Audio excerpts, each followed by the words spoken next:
It's permanently relaxed. I don't care if it's been up there 2 years. Unless it's regrowth, it's still relaxed hair. It still has got these physical change, chemical changes that's happening. So the rule is, you break these bonds. We practice with chemicals. We break only enough of those bonds to give a hair, to put it in its new shape, and rely on those few left to hold it into that shape. Is the hair damaged? Yes. You've broken 85% of the strongest bonds in there. So that's why when clients ask, I'm going to get a chemical relaxer or a permanent wave, is it going to damage my hair? Yes. There's damage there. Anytime you do a chemical or an oxidizing service on a client, it damages the hair. This is why. You're taking a lot out of the hair. If you take 85% of its strongest bond, wouldn't that be damaged? What gives us strength? Muscle. If somebody took 85% of my muscle power away, would I be able to stand there properly? So you get my point. So disulfide bonds play a major role when chemical change, because you should only, and that's called over processing when you break too many of them. Like Timmy said, not only that, now you've broken too many of them. Now the hair's got no, what's that word we say? Look for elasticity. Doesn't have any ability to stay. That's the hair that as soon as you pull on it, it snaps. It's over processed, it's fried. There's no more disulfide bonds. It can't stretch and hold its position. It can't stretch and go back, certainly, because you've broken too many of the disulfide bonds. Now, let's go one further than that. You've left the chemical on so long it's broken all of the disulfide bonds completely. And you're still on the cell phone or texting your boyfriend or whatever. And that chemical is on that client's hair. It's going to completely sever these too. These are weaker than these, so if it's already broken all of them, all that's gone. So the hair is going to start to boil.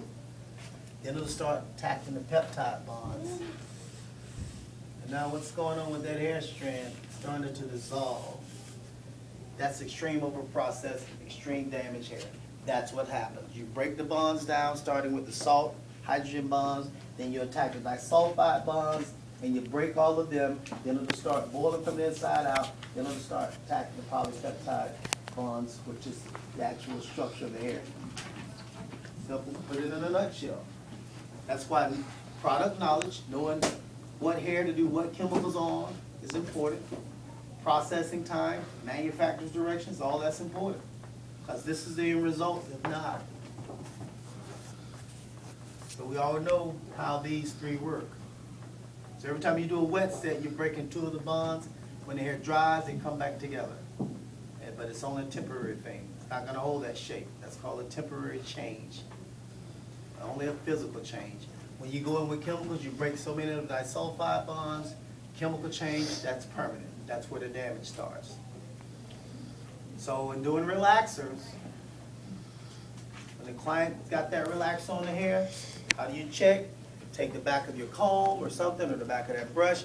You press the chemical away, that hair should move a little bit. It should move and try to buckle back a little bit. So if you hear somebody saying, no, it ain't straight enough, or it ain't burning yet, that's somebody that's ignorant. Don't know theory. Stupid, stupid, stupid. To check for that relaxer, you press that comb, and that hair should try to buckle a little bit.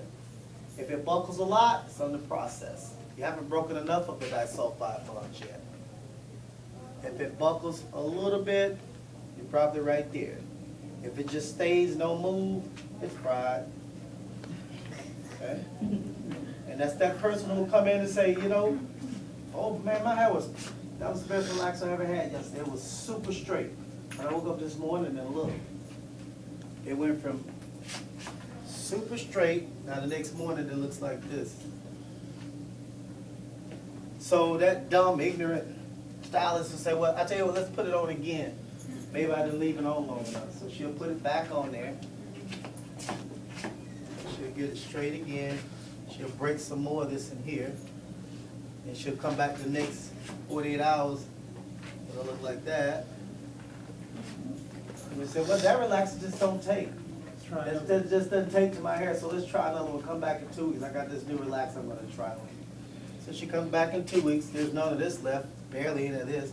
Puts on again, and she come back the next day. It's breaking out, it's coming out. You see what I'm getting at? Product knowledge, knowing what's going on that hair strand makes a big difference. And that happens, okay, your hair is over processed apparently. That's why you come in the next day and it went from looking super straight to now it looks frizzy, like it hadn't been relaxed. You already know it's over processed. It's fried, nothing else you can do. Maintain it and wait till the regrowth. That's all you can do.